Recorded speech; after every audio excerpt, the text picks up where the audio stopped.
Selamat belajar kembali. Hari ini kita akan mempelajari materi produk dan proses kerajinan bahan serat. Syarat-syarat perancangan benda kerajinan yang pertama adalah kegunaan atau utility, yang kedua adalah kenyamanan atau comfortable, yang ketiga keluasan atau flexibility, yang keempat adalah keamanan atau safety, yang kelima adalah keindahan atau estetik.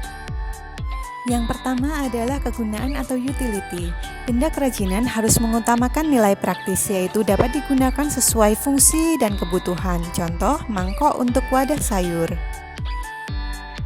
Yang kedua adalah kenyamanan atau comfortable. Benda kerajinan harus menyenangkan dan memberi kenyamanan bagi pemakainya. Contoh, cangkir didesain ada pegangannya.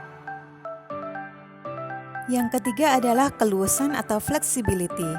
Benda kerajinan harus memiliki keserasian antara bentuk dan wujud benda dengan nilai gunanya. Contoh, sandal sesuai dengan anatomi dan ukuran kaki.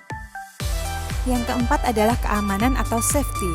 Benda kerajinan tidak boleh membahayakan pemakainya. Contoh, piring dari serat kelapa harus mempertimbangkan komposisi zat pelapis atau pewarna yang dipakai agar tidak berbahaya jika digunakan sebagai wadah makanan.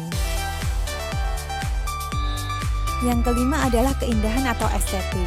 Benda yang indah mempunyai daya tarik lebih dibanding benda yang biasa-biasa saja. Keindahan sebuah benda dapat dilihat dari beberapa hal, diantaranya dari bentuk, hiasan, atau ornamen, dan bahan bakunya. Proses penciptaan produk kerajinan yang pertama adalah tentukan bahan dan jenis kerajinan. Yang kedua, penggalian ide dari berbagai sumber. Yang ketiga, buat beberapa sketsa karya.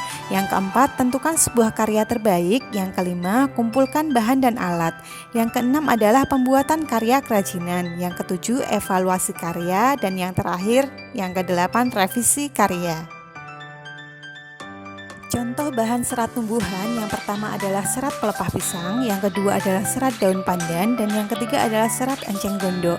Untuk menghindari jamur, bahan serat alam harus direndam dahulu dalam waktu tertentu dengan larutan natrium benzoat atau pengawet lainnya sehingga bahan serat alam dapat tahan lama tanpa jamur.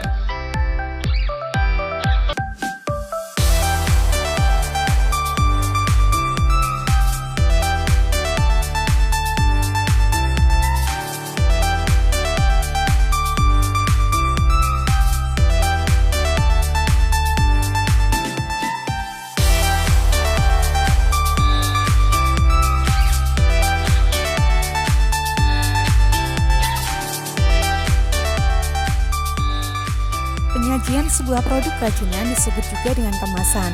Sebuah kemasan dapat merubah cara pikir seseorang dari tidak tertarik menjadi tertarik terhadap sebuah produk.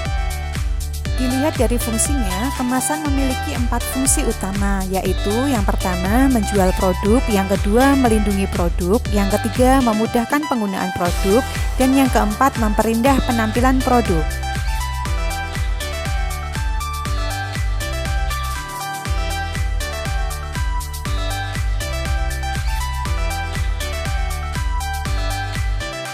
Demikian materi kita hari ini, semoga bermanfaat. Sampai jumpa kembali.